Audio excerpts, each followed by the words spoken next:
Okay, so thank you all for joining us today for today's monthly call. Of course, like I stated before, please provide your name and school system and association in the chat box. This webinar is being recorded, so for those that are new to the call, please remember that you will have access to the slide deck and the recording. A little bit later, we send that out in an email along with an invitation to the next call. Make sure you stay muted, but of course there will be an opportunity to unmute yourselves so that we can have some dialogue. And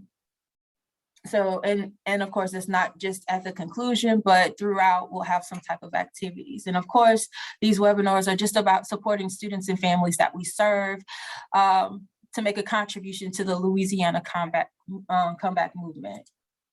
Today's agenda. Again, introduction. For those that are new, my name is Shonika Adams, and I am the Child Welfare and Attendance Liaison.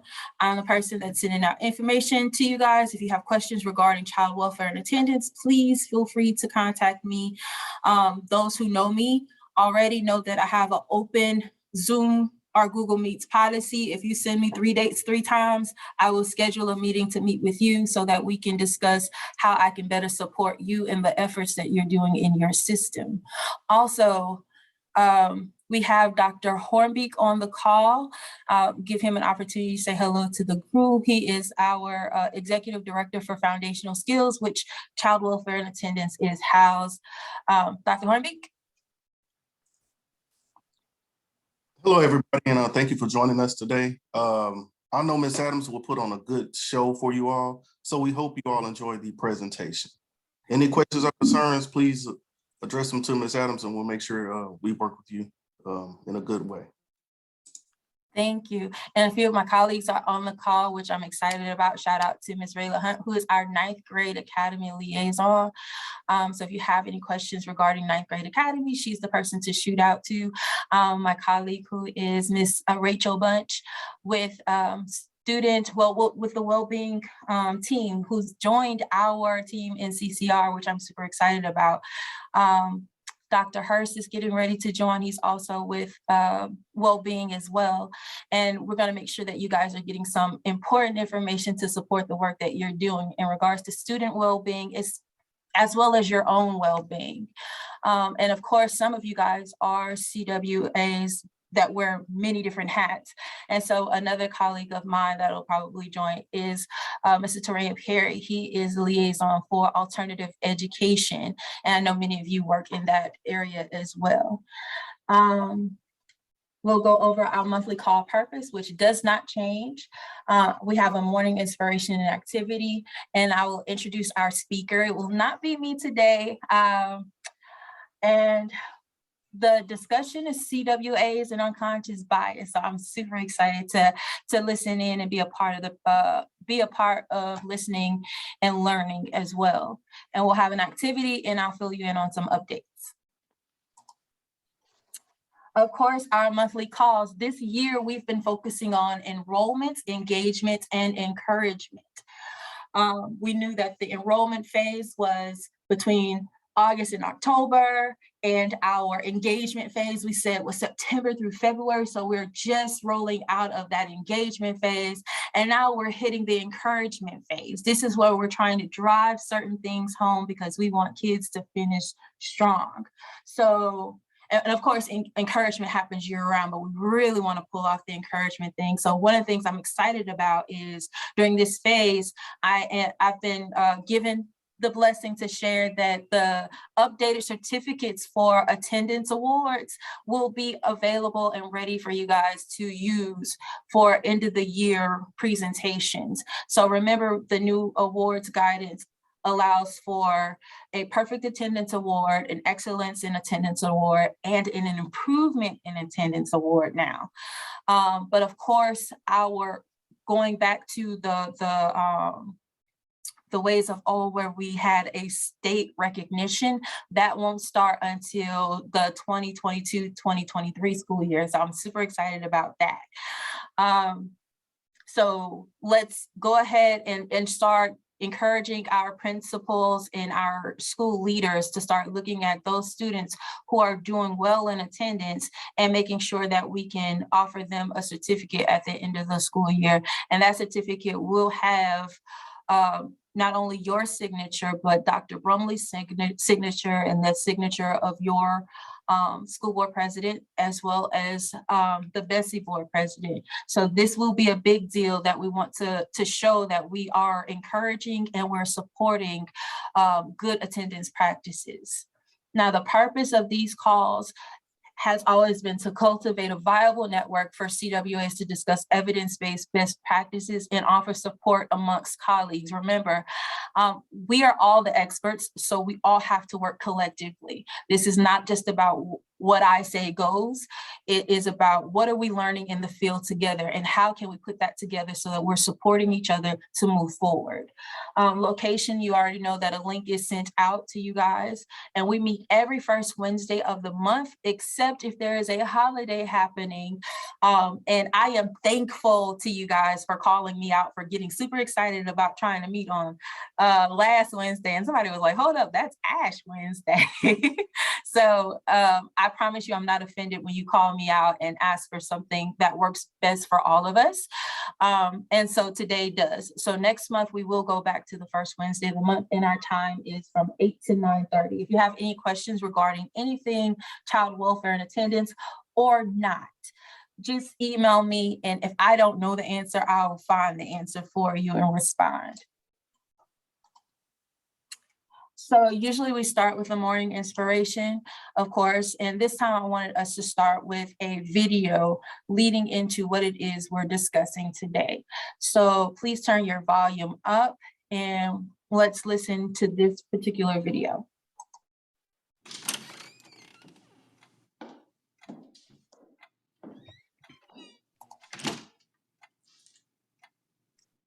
Good morning. How are you? Cool. So, can we talk about how you got here? She did jokes. Yeah, you think I got a funny looking face? Hey kids, I'm telling you, go right here. Man, we ain't doing nothing. Go right here before I'm called cops.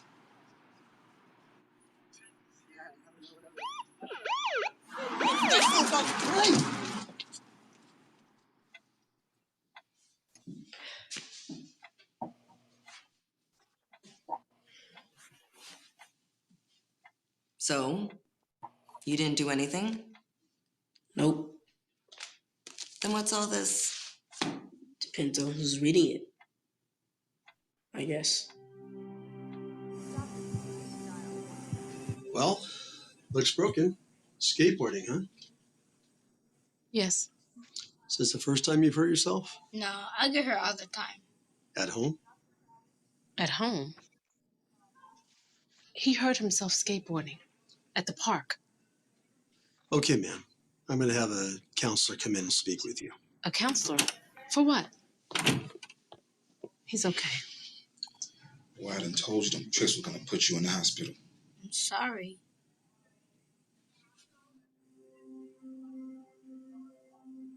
I'm sorry, too. A nurse will be in a few minutes to help you check out. What's up? That doctor thought I did this to him.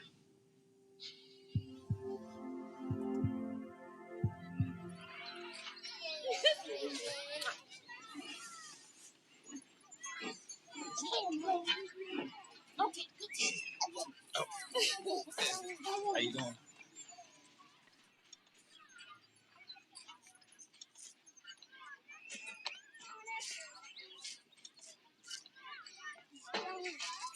Hi.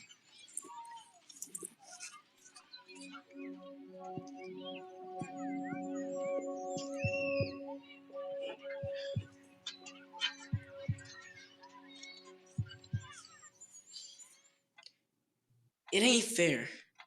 Fair has nothing to do with this. This is about you taking responsibility for your actions. Look, I know so many young men just like you that didn't do anything. And yet, most of them are in prison. You don't know me. I ain't going to no prison. If you don't want to end up in prison, you're going to have to get some new priorities and probably some new friends too. Look, you're not getting any younger. You need to get an education so you can get a good job. Like you just like everybody else. You think you see, but you don't see. You see what you want to see. I see what's in this folder. It shows me what you've been doing. I ain't doing nothing. I am not doing anything.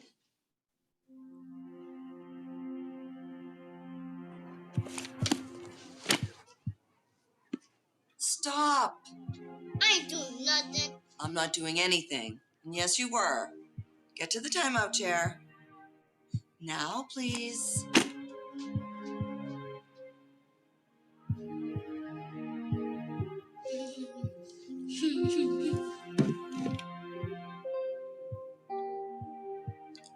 I'm sorry.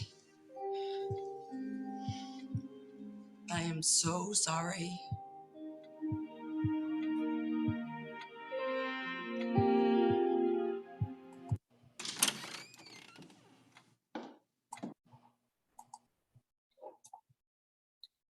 So, to those that are paying attention, thank you so much for watching. After, we'll talk about that, the video itself, after we do this next activity, because I want that to really resonate with you. So word association activity. Let's explore our unconscious bias. So we know that's exactly what today's presentation is on. That video kind of reflects what it is we're going into. And so the directions are, I want you guys to read the word that's going to appear on the screen. And then identify your reaction in the chat box within 5 seconds of reading the word. So the first thing that pops to your head, I want you to put it in the chat box. Negative, positive,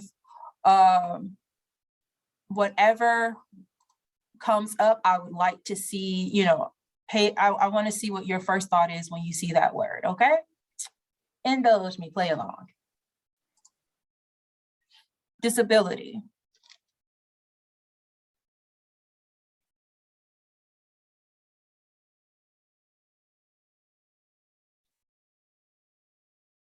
Corey says enable, Jada says helpless. Larry says help. Let's see here. Needs assistance, special education, perseverance, accommodations, challenges.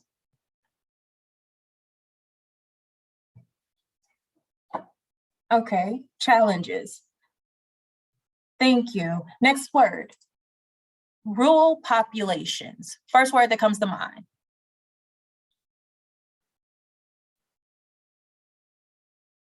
Poverty, country, simple life, uncultured, country, low income country, disadvantage, ethnocentric, underserved, misunderstood, disconnected. Who ask anybody in a rural area about their internet service? Next word, homelessness, poverty, helplessness, challenges, unseen. Yeah. Heartbreaking, overwhelmed, unwelcomed, needs help. Yes. Let's go to the next word. Immigration. First word that comes to mind when you see immigration.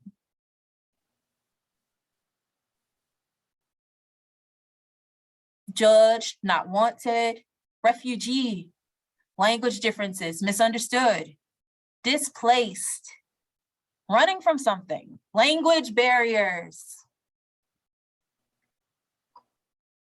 Nice, thank you guys for sharing.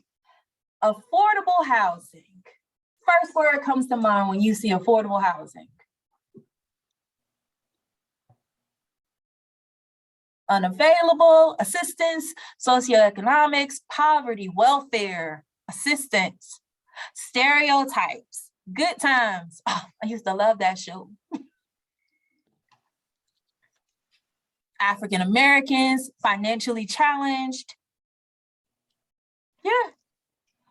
Next word, urban housing. Change it up a little bit. First word comes to mind when you hear urban housing. City, crowded. Yes. Middle class, city. Public housing, city. Ethnicity, city. What about teen pregnancy? First word comes to mind when you see teen pregnancy. Parenting, support, challenging, struggles, looking for unconditional love, misstep, sexually abused.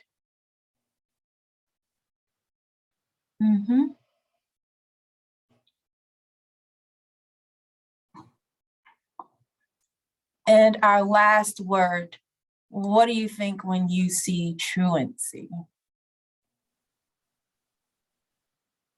First word.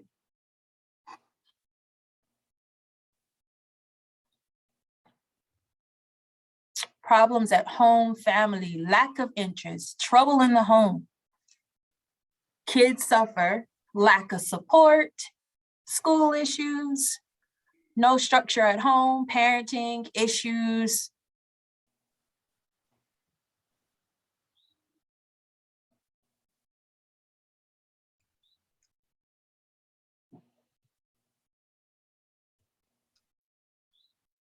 Anyone else would like to share when they see the word truancy? Learning deficit.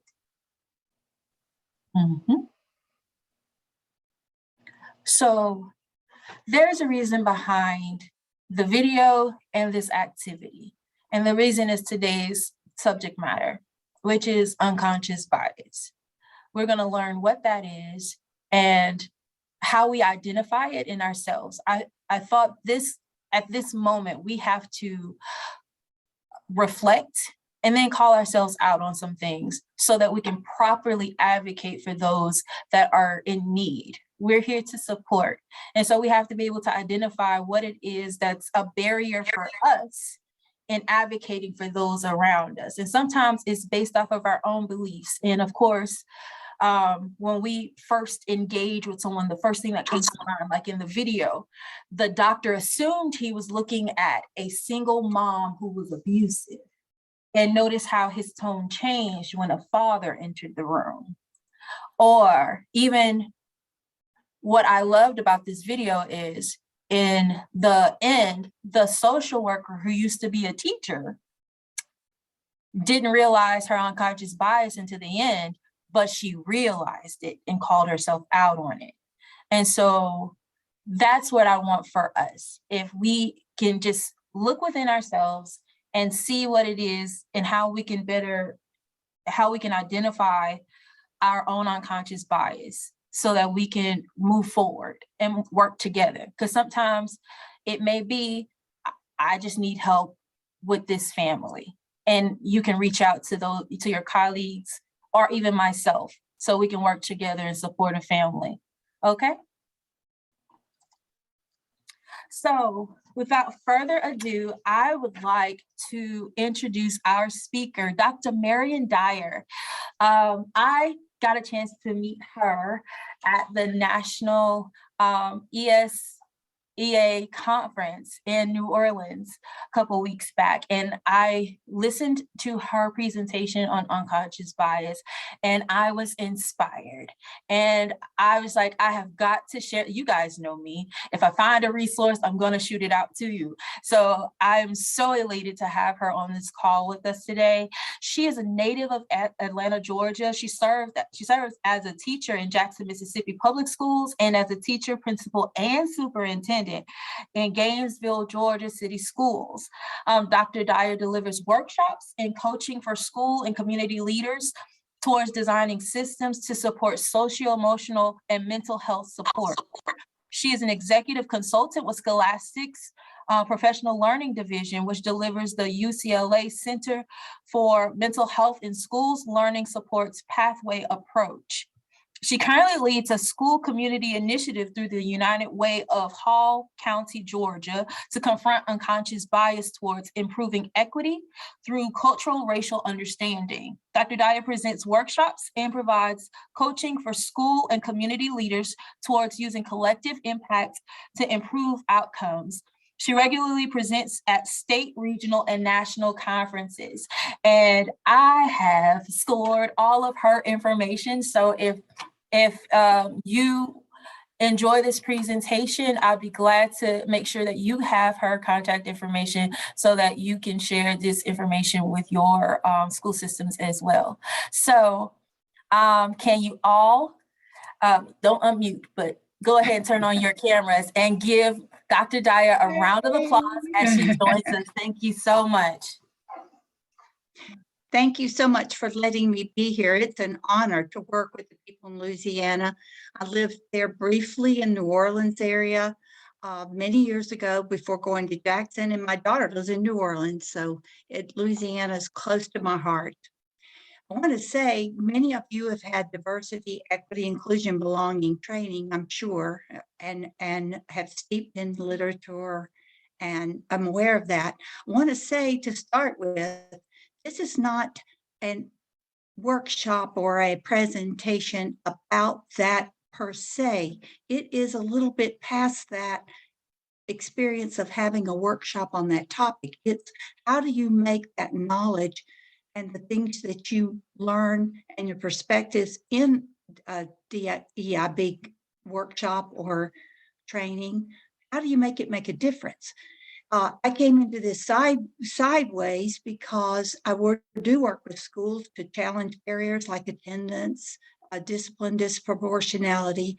And as I worked with schools and my own school district, we started to realize there's some underlying conditions that could really shift and change the way we work. So what I want to invite you today is to think about that and get your thinking started. Not that I am an expert and going to tell you a specific strategy, but start to think about how you could apply this to you. The first thing I'd like for you to do is just answer this question, not in a technical way, not your accountability results, but how do you consider yourself successful in the work that you do? And also, how much agency do you have in making that happen? How much do you think you yourself through your work and your network can make that happen? So if you could answer just quickly in the chat, how do you measure success? For example, attendance rate, truancy rate, dropout rate decreases. And why don't we do it on agency on a score of 1 to 10, 10 being the most control you have, that you can know you can make that happen with your network, and 1 being a feeling that you have little control over what you have to do. So how about putting in the chat box, just measure of success and a measure from 1 to 10 on how much agency or control do you have within your own network at your disposal to make that success measure happen.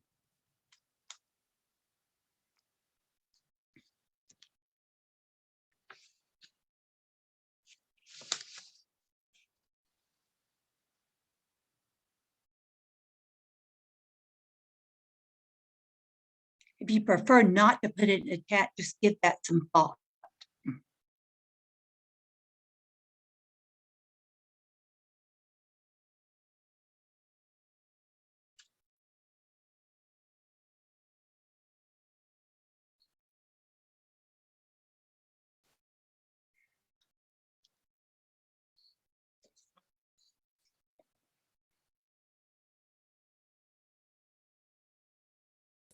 You want a number or you want an explanation? For the purposes, since this is a self-reflection, I would say a number would do, and then we'll delve into that more. with maybe 10 being that you feel like within your network, you can make your success happen. And 1 being little agency or little, or your helplessness.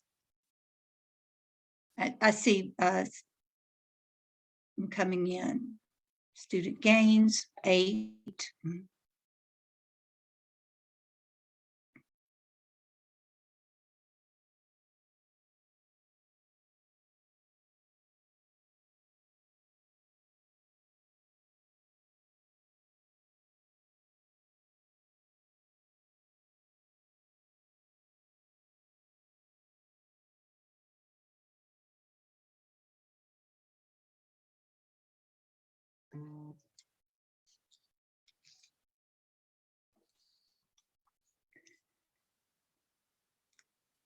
Okay, let's move on to the next slide and keep that in, keep that thought in front of you as we move forward.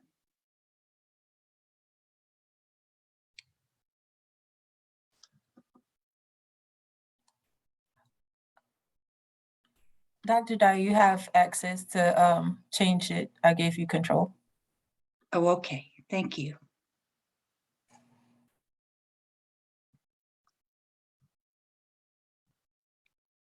Shanika, if you can take it back, I'm having trouble moving it. And I'll just say next slide. Thank you. Maybe I just did it. You did. Okay, great.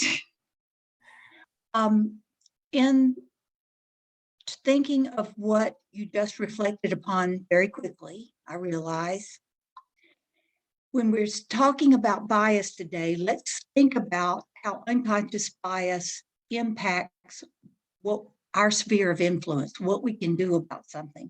If you look at this graphic, it's really pretty simplified. There's a lot of irrelevant things around what your work. There's things that are totally out of your control. And then there's some things within your influence, and then there's things in your control. Psychologists and counselors and therapists always say to look at what's in your control and focus on your work there. Then what is, if your work begins to be strong in that area, if you're impacting, you will influence. For example, working with a family within your control, the things you can do, that becomes, if it changes the behavior, the outlook, perspective of the family, then you have influenced it. And as those same people say, to put things that are out of your control, the poverty, the homelessness, the second language, whatever that thing is, if it's out of your control, to put it on the periphery of your work and to focus on what's in your control. What we began to learn in our school district, and then as I work with others, is that we often spend a lot of time in that out of our control area or irrelevant. And a foundational skill, you're working on foundational skill, is to try to stay in your sphere of influence. And recognizing our own bias and the bias of others around us is something that's in our control. So that's the foundational skill that I would, want to offer you today to improve not only your work, but your own life. As we look at the next slide,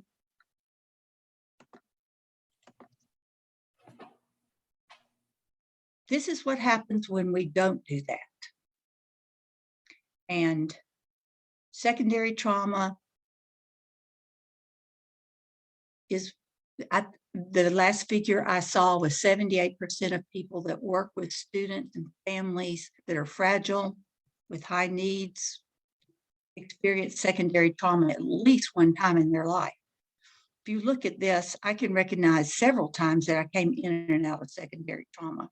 Hypervigilance, that need to control everything, hopelessness. You can see the symptoms here. Sleeplessness, fear, chronic exhaustion. You begin to have physical ailments. You minimize things. That's kind of the opposite of hypervigilance. The way it is, can't do anything about it, you minimize. Or you feel guilty. And usually those two go together.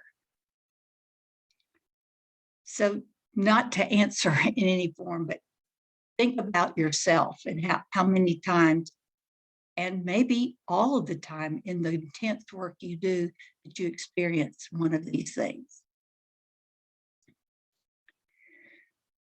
So again, focusing on what we can control foundationally our beliefs and our perspectives that we take to our work. So from a personal point of view, this is a rationale for why this is important, something we want to do.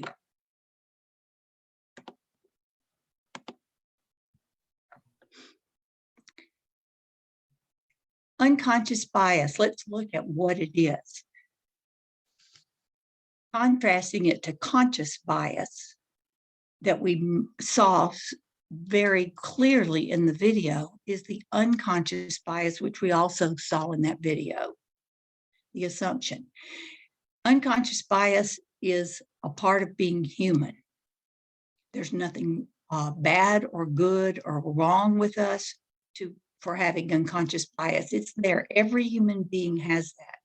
You saw the young man in the video developing that unconscious bias about the people around him, as well as you can look at the teacher and the physician and look at their biases down there. And from a brain research point of view, our bias is formed in the amygdala part of the brain. And those of you that have worked with trauma, which probably most of you have, I'm familiar, trauma, that's where trauma rests also. It's the part of our brain that has that fight or flight reflex. It lives there, and it's not always the fight or flight. It is the perspective of, this is a good thing? Is this a bad thing? Is this something I need to be afraid of? What is it? You know, how I feel. And that exercise you did with the words kind of shows you what comes out from your amygdala. The other thing about the amygdala, where bias lies, is that if the amygdala is stimulated by fear, need to a flight, a fight or flight response, you do not ever get the things that are coming into our brain, never go to those cognitive areas. So if we're trying to get children, students to learn, to achieve, to come to school, then looking at what's stored in their amygdala and our amygdala in the terms of unconscious bias is important. It's also important to look at what's stored in there as part of your families that you work with. Expanding on that a little bit is one of the things that some of you can relate to, the frustration sometimes of when you know some things that need to be done, but your work is put on the margins or minimalized, or you work in a silo without support of your administration leadership, or to your instructional people don't see your role. That bias from others, you have a principal or a superintendent that thinks that the work in child welfare attendance is only something to farm out, to give to people to do when something's wrong, but it's not part of their major work to look at it. That is a bias of a person that negatively impacts you and your work, therefore negatively impacts the students you serve. So kind of expanded thoughts about what bias is as we go forward. How do they develop? And just take a look. Probably the earliest biases do come from your family, the people that you have, your community where you grow up, rural, urban, suburban, church, your religious beliefs, your friends, your peers, your experiences with peers.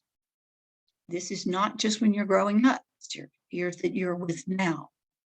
Social media, advertising, sports, entertainment industry, anything around you that pours into your and is processed in your amygdala develops an unconscious bias that you're probably not even aware of having. What we most of all think of as our own view with our own bias is what is normal or the way it should be.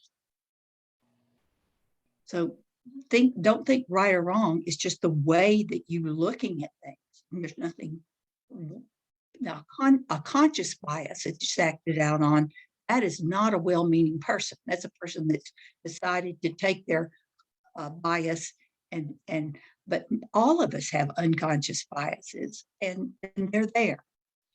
And so race, class, gender, rural, urban, all of those other life experiences contribute to our own unconscious bias and the unconscious bias of the children and families that we serve.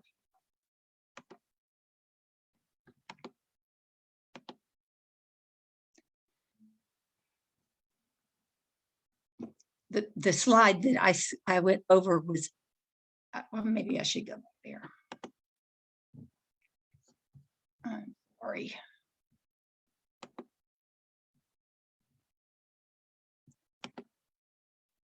I'm having trouble with it's starting to raise. Shilnik, can you take control and take it back to the intersectionality? I'm not sure why mine is starting to change on its own. Thank you. And you can just keep it and just change since I'm having that difficulty.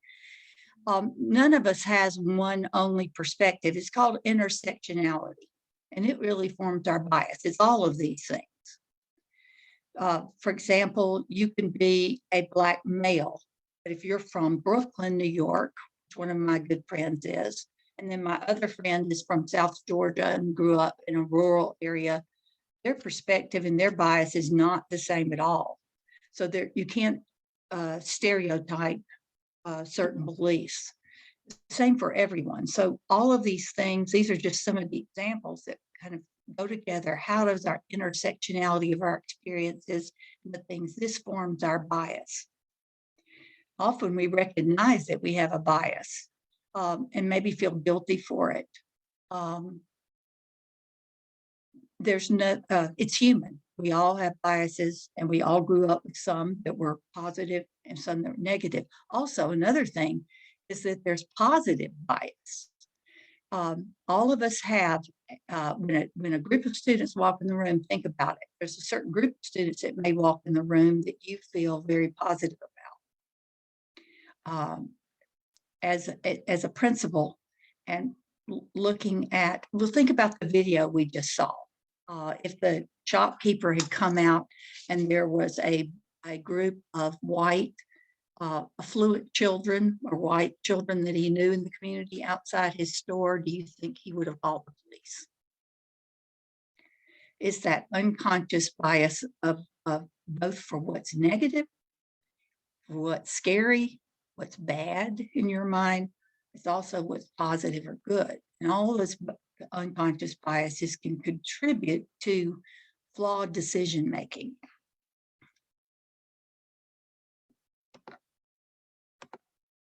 There we go. And basically, this is the theory of action we're talking about today. Your beliefs, which are formed by your bias, unconscious biases, then contribute to the knowledge you have and what you know as a professional, as a person, and then that goes to your actions and practice.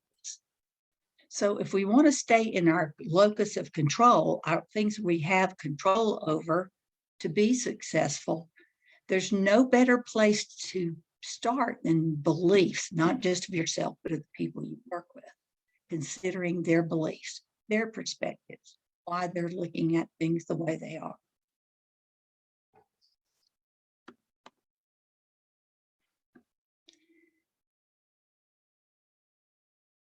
Many of you, as I said earlier, have had diversity, equity, or cultural competence training. And this is what we learned in our school district and many school districts I work with. Now we're looking at this and we've realized why we don't have more positive outcomes from going through these trainings. In a cultural competence, this is what you look. You look at your different cultural practices and worldviews. You're aware of your own unconscious bias that is different from yours, and you develop positive attitudes. About the Latino population or the African American population, if you're in an area that you're looking at that difference. And you do develop some interaction and communication skills that you may not have had there before. This is what the research is showing the limitations. This is important to think about why things don't change after you have these trainings. People assume there's an end point to becoming cultural competent. We needed to be more culturally competent. We needed to address our diversity and inclusion. So we had this training and we went through these workshops and we did all of these things, and now we're finished. So we now are culturally competent. That cultural competence doesn't have an ending point. And then also going through this, our unconscious bias kicks in, and it might further our stereotypes. Yes, where I live, there's a really high refugee and immigrant population. I'll use that as an example. Yes, I'm aware. I have empathy for the refugees and people of second language that are coming in. I can interact and everything, but my bias is telling me that they are going to be less than, and they're going to be higher. They're going to negatively impact my work. So what the big idea is to move from cultural competence to what's called cultural humility.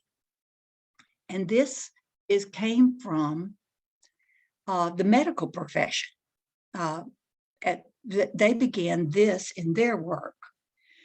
And it really just means that you're going to recognize the bias you have, talk about it openly, be willing to share with others, and realize that you're not going to end.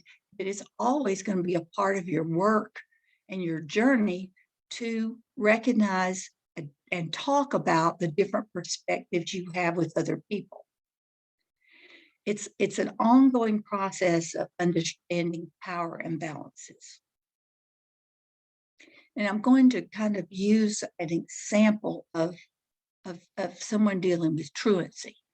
You had cultural competence. You might realize the reasons culturally and with the poverty or so forth around it that contributed to that. However, you might still be applying punitive or coercive practices to turn you over to the juvenile court or whatever. That is an example of you've got some cultural competence, but you're still seeing the client student as needing power exerted over them rather than using the power of trying to understand their perspective and how you can form a relationship that will then change their beliefs. Your beliefs go to your knowledge, go to your practice. Practice goes back to the beliefs of the family and the children you serve. Another way to put it on cultural humility is this is from the Bridge of Hope. It's just kind of a graphic that I offer to you to just think about. Think about there's different ways of experience, different ways of life. If you don't include the perspectives and try to understand the perspectives and share the power with the people that are different from you and have different perspectives, then you won't ever have equity in your policy practice. You won't ever be successful, or you'll be frustrated because you can't be successful.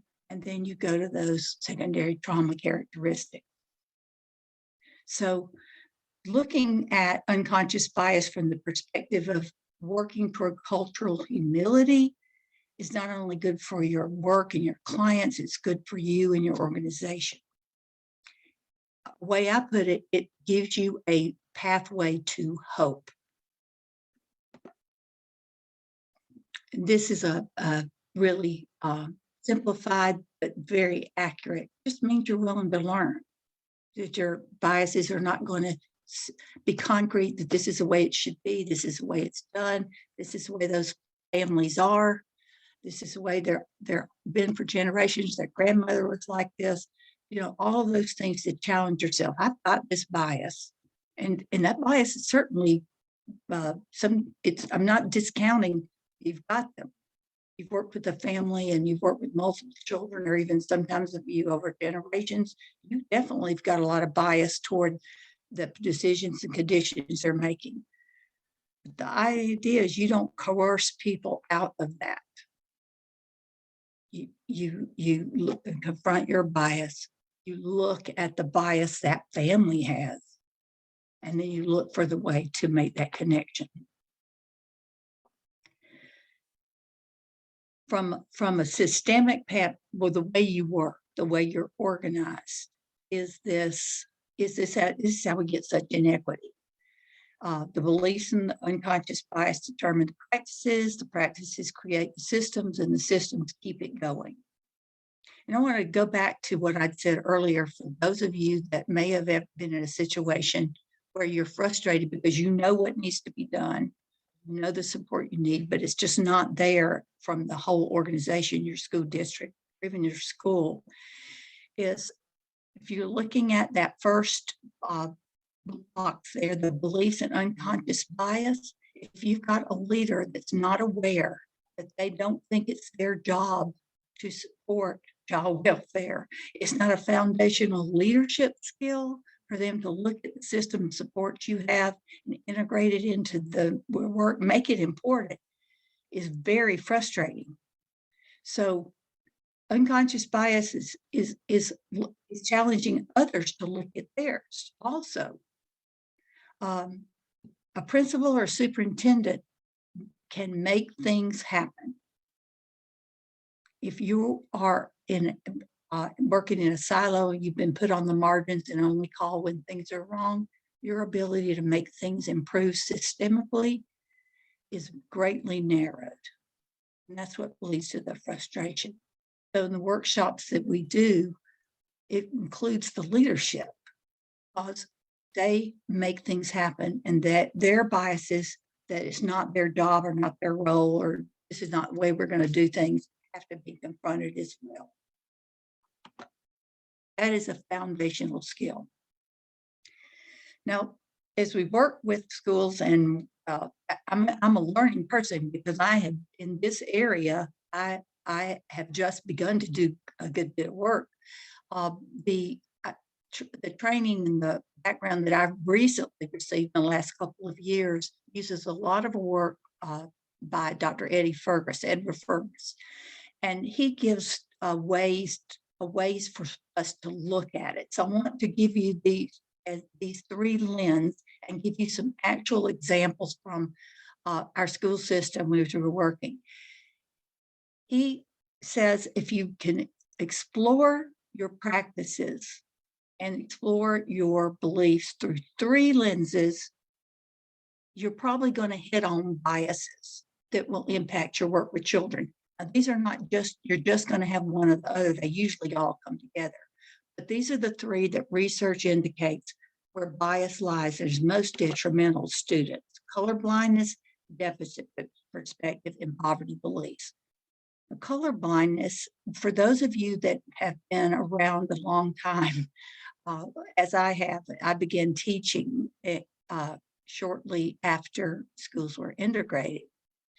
Color blindness emerged after the civil rights era, and it basically is that it's something you don't distinguish between color, race, gender, even sometimes, but mostly this is racial and ethnic, because in your bias, you're thinking that if you attribute that or recognize that, then there's something wrong with it. So you just ignore it. You ignore that there are differences. And because there are more white people in education, more females, so often the white social identity is has looked at the norm, or it was at that time, and this is how it emerged. But the colorblind bias still stays there. And let me show you something. Let's look at how that exhibits. Here we go. Oops.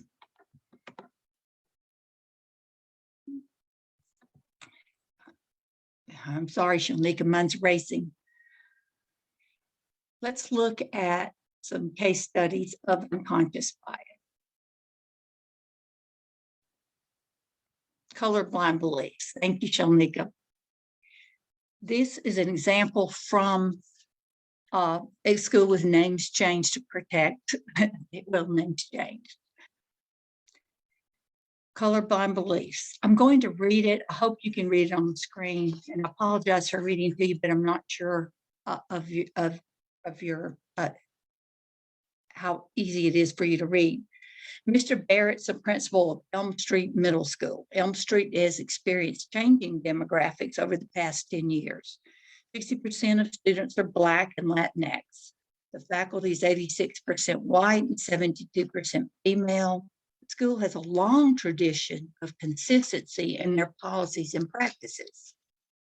However, there's a persistent academic achievement gap and disproportionality in discipline and attendance for Black and Latinx students as compared to white student groups.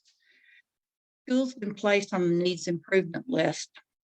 Mr. Barrett is meeting with counselors and social workers to discuss how to address the issues. He states to them, "We have gaps in our school that we have to address. It makes me sad because we work so hard to treat every student the same. I don't see color when we work with students. It's disappointing that we now have to talk about our racial differences. I'm afraid this will divide us." Mr. Barrett is a well-meaning principal, but in examining his bias, he had to look at questions to consider. Why does he see that confronting racial and ethnic gaps will divide his faculty? What is his bias? What the bias is assumptions? And what perspective of the problem does Mr. Barrett have? I invite you to take a minute to respond in the chat room at any thoughts that you have, particularly from your perspective. Why does he see it as divisive? Or what perspective of the problem does Mr. Barrett have?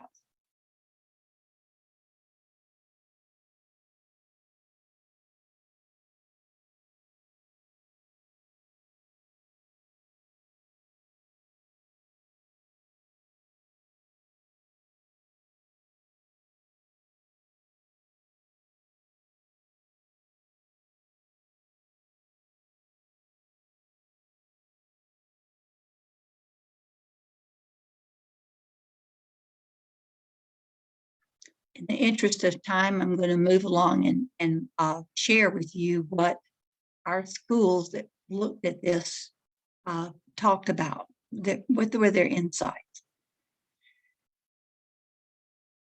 In this case study, there's the statement that the school has a long tradition of consistency in their policies and practices. They've been doing things the same way for quite a while.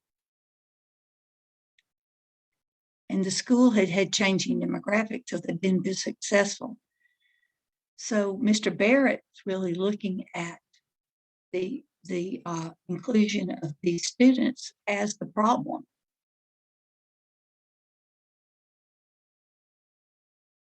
And he wasn't willing to talk about it. And, you know, in fairness, principals and school leaders are not prepared. They're not trained to address particularly racial gaps, to talk about what really needs to be talked about. You usually go straight to the strategies that you're going to use to remediate it rather than taking a step back and looking at cultural differences, culturally appropriate bias of the faculty, what's going on in the school. So that was the perspective in studying this, that, you know, that principal had to had to say, I've got a bias that the way we do things is the right way to do it. And the kids that don't fit into that, there's something wrong with them through that discussion. The next one is deficit perspective, and I would venture to say there's not a single person alive and a human being alive that doesn't have this deficit perspective on some level. Attributed to flawed beliefs of genetic differences, heredity, or just heredity, and based on the premises there's a finite and fixed capability of certain groups. And this is not just racial. It is, you often see, at least in my experience, I have often seen perspectives, not so much now, but in my growing up years, of Southern people versus Northern people versus rural versus urban.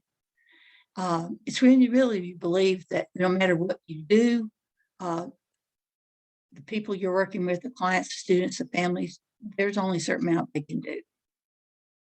And our deficit perspective is built on our experiences. Our experiences are how much are they built on the bias that we had to start with, that it was hopeless.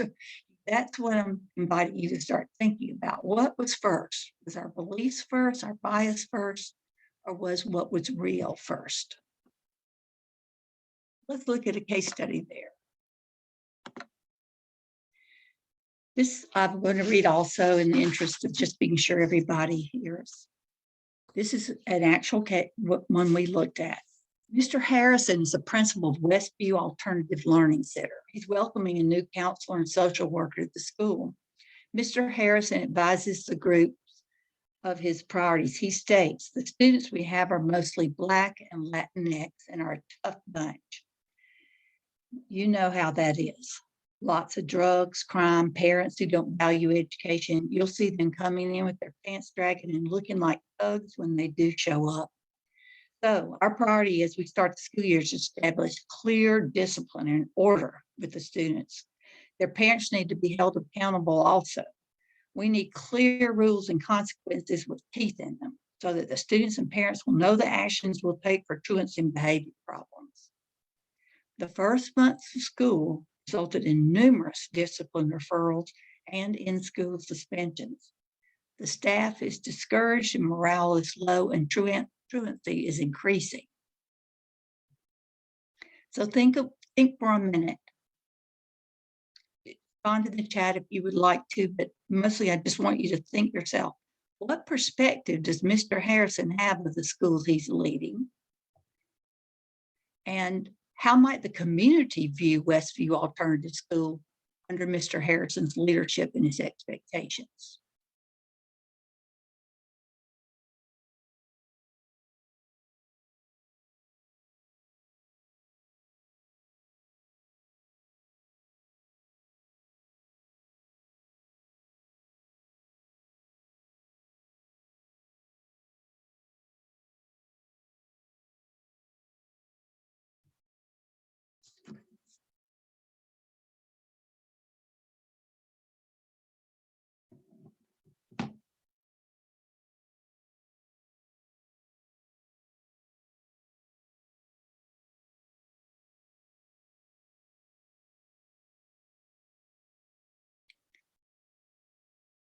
In the interest of time, let me share what Mr. Harrison and his faculty, and in this case, the faculty came forward to him and said, we've got to do something different. And so that resulted in them getting some outside help and looking at what was happening. And Mr. Harrison, and let me mention this, Mr. Harrison was a Black principal. He had grown up like many of these students. And in his perspective of the school is that he needed tight control. He needed to control to be sure they got their outcomes. And in analyzing his bias, a lot of his bias was the way he grew up. He saw too many people, too many of his friends, his colleagues, his community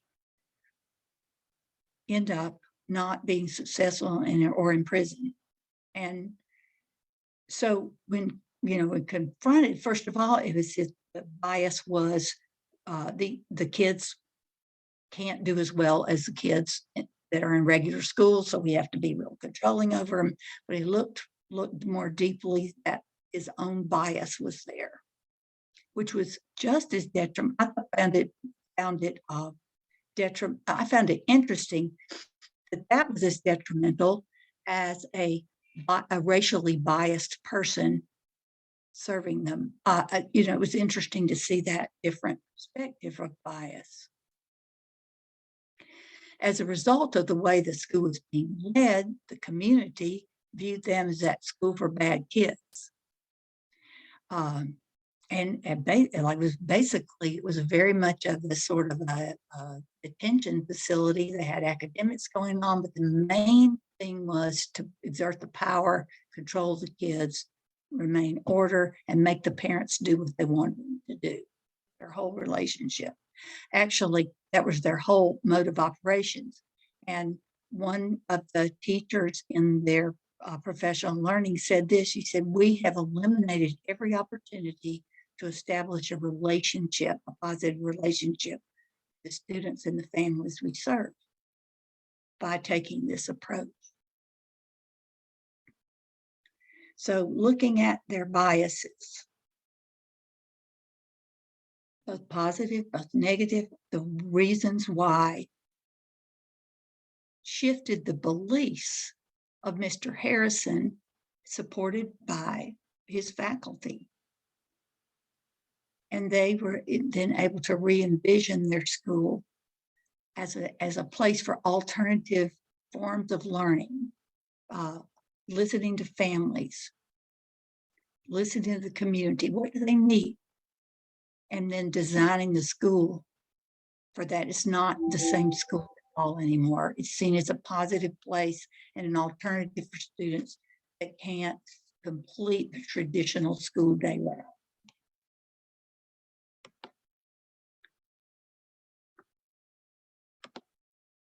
And the third lens to look at is poverty bias. And we'll leave it there. It's the poverty bias is the same that's similar to deficit, is that poverty is a barrier that is impossible or very unlikely for us to overcome. And it's certainly, if you've worked in high poverty schools, which I have almost my whole career, it's a reality to us. I mean, poverty is a huge barrier. And however, if we get our bias in that is hopeless from people of poverty, then we don't exert any of our own control over trying to influence changes there. Some of you may have been familiar with Eric Jensen's work. He is a brain-based researcher, but on his approach to poverty. And that's what, in his work is that poverty beliefs have to be confronted because you can do something about it. So this is an example from our school system, an actual example about Miss Rodriguez, the new social worker assigned to Oakwood Middle and High Schools. She was previously assigned to Brookdale schools. It's a wealthy and fairly affluent, largely white population. Mr. Tabot, the counselor at Oakwood Middle School, is meeting with Ms. Rodriguez to orientate her to the new school setting. He says, "This will be very different from Brookdale. About 14% of our students live in shelters. Our free reduced lunch rate is 94%. We have some great kids, though." Ms. Rodriguez considers this information and says, "I am looking forward to working here. I feel so much empathy for these poor kids. They need the best counselors. I realize that I'll have to adjust my expectations. I bet the programs and strategies we used at Brookdale are not appropriate at Oakwood." So consider this. In what ways is the perspective of Ms. Rodriguez a barrier to student success? And what expectations of the parents and families does Ms. Rodriguez likely have?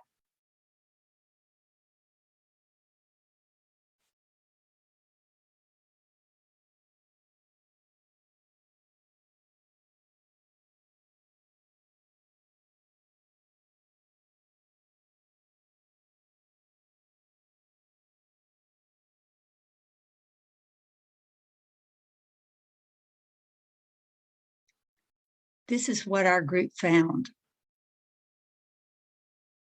Ms. Rodriguez realized that she was looking at her work through the lens of empathy and what many people call the social worker heart.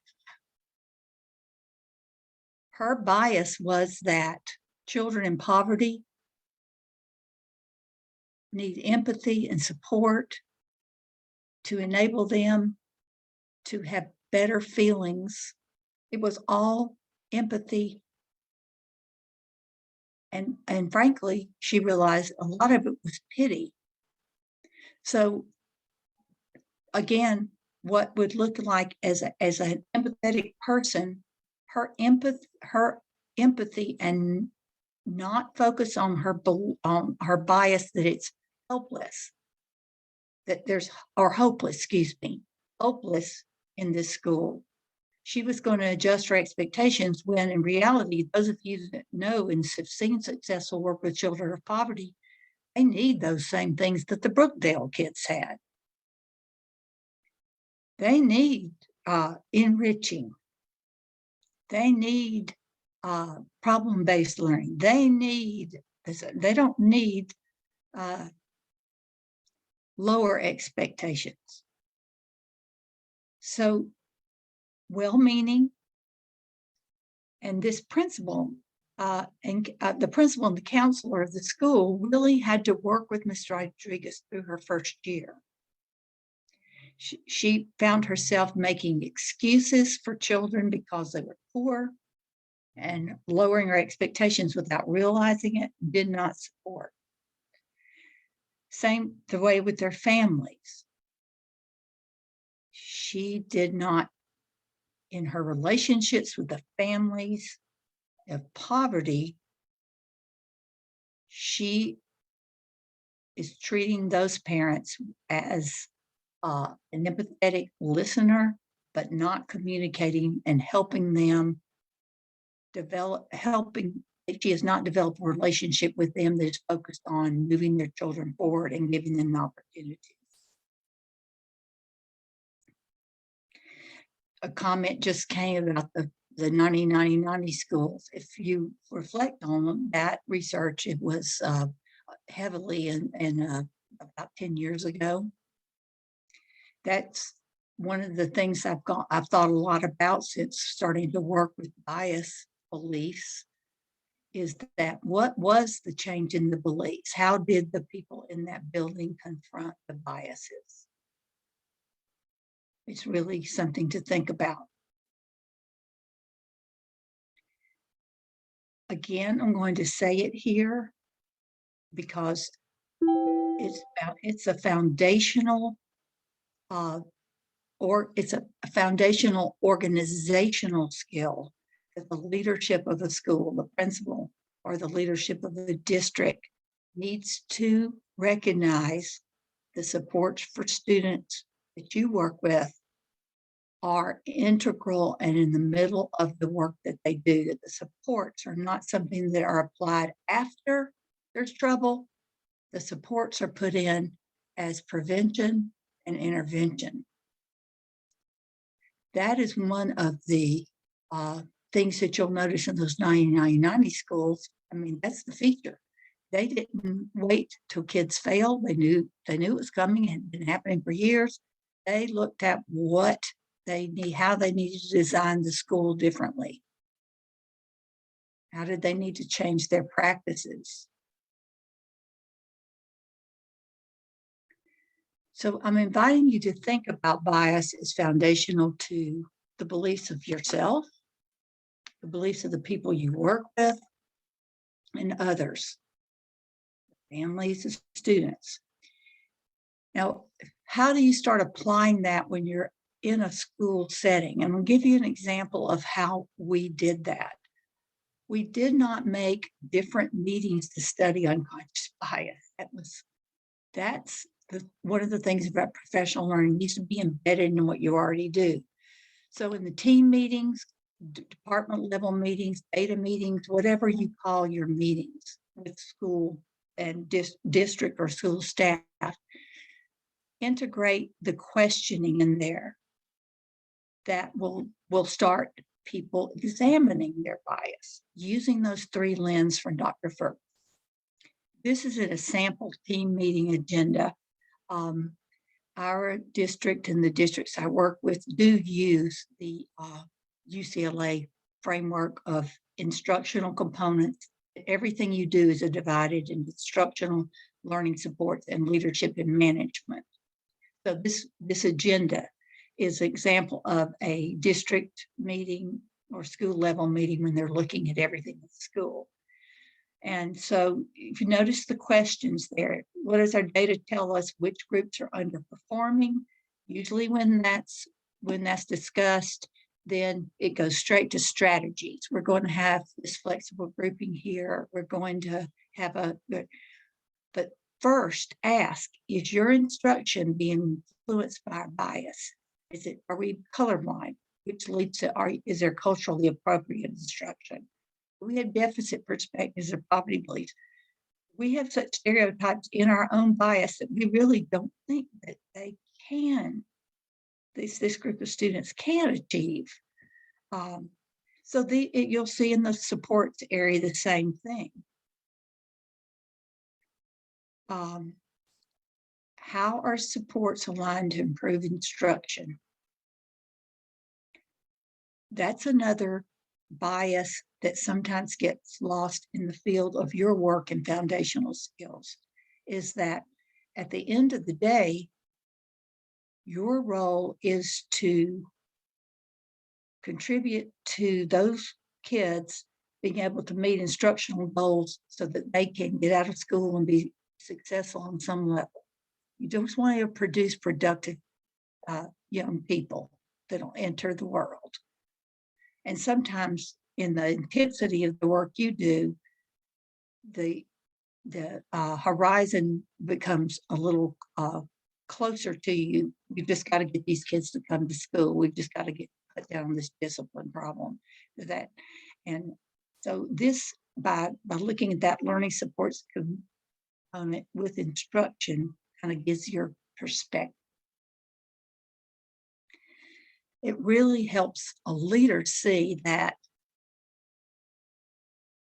there's nothing impacting their outcomes instructionally more than the work that you do.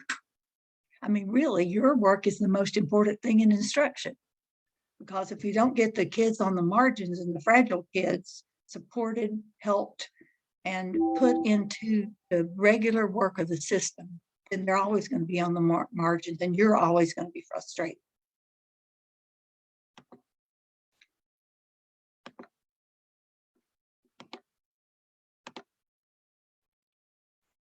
This, in closing, this is from Eric Jensen's work. He said the soft side, the student lives, the social side runs their brains, their feelings, and their behaviors, and those 3 run their cognition.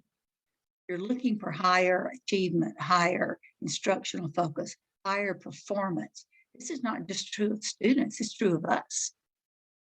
It's the soft side of our lives, the social side with families, the relationships socially that you have with recognizing their perspective, what their biases might be, what are they thinking, what do they think you're thinking, how can I see the strengths even when things look very hopeless? Where's the strength there? And the strength there always is going to be your ability to connect with their social side.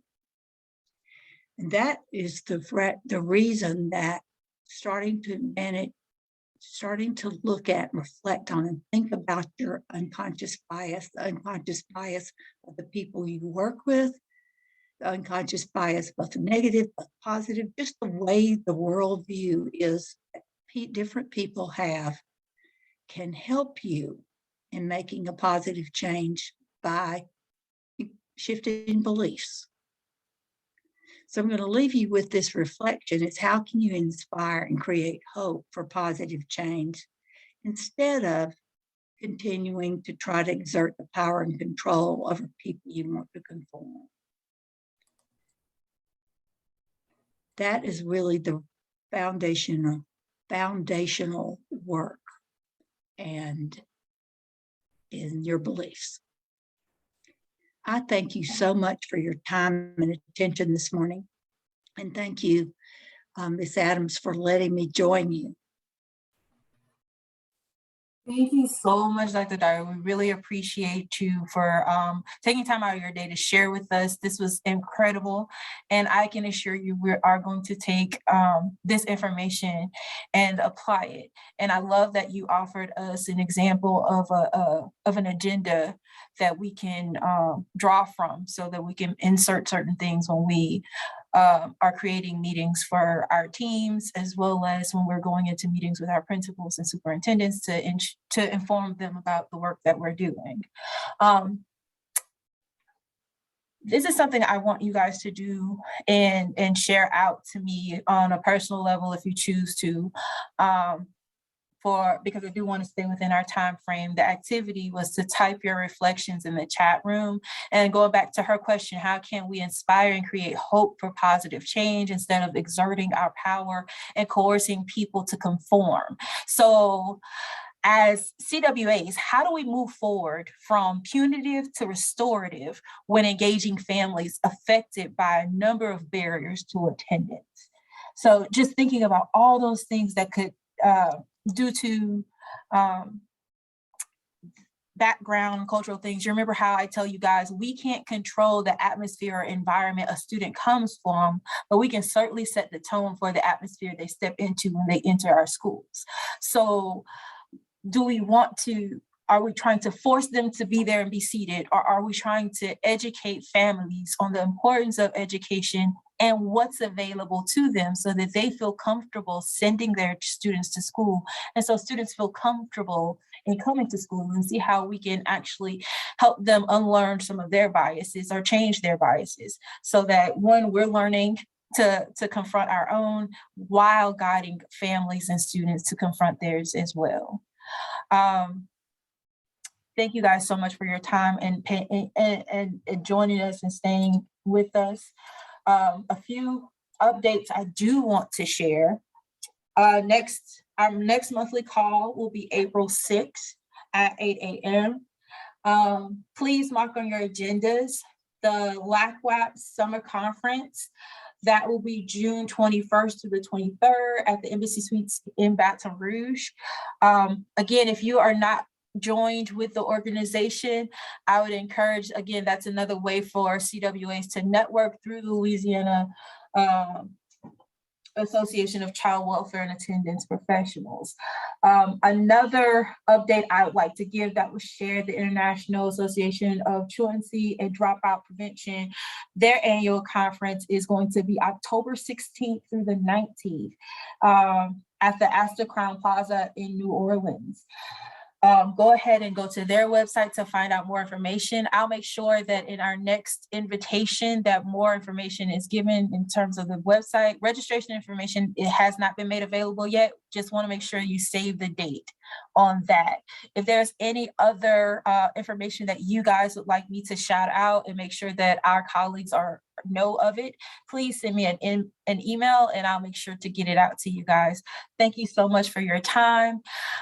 If you have not heard it today, you absolutely are appreciated for all that you do, the talents that you share, and of course, just the work that you do and what it is that you bring to the table and making sure our students are coming back to school and Louisiana has a successful comeback as we're getting through this pandemic. You guys have a great day and thank you so much. Take care.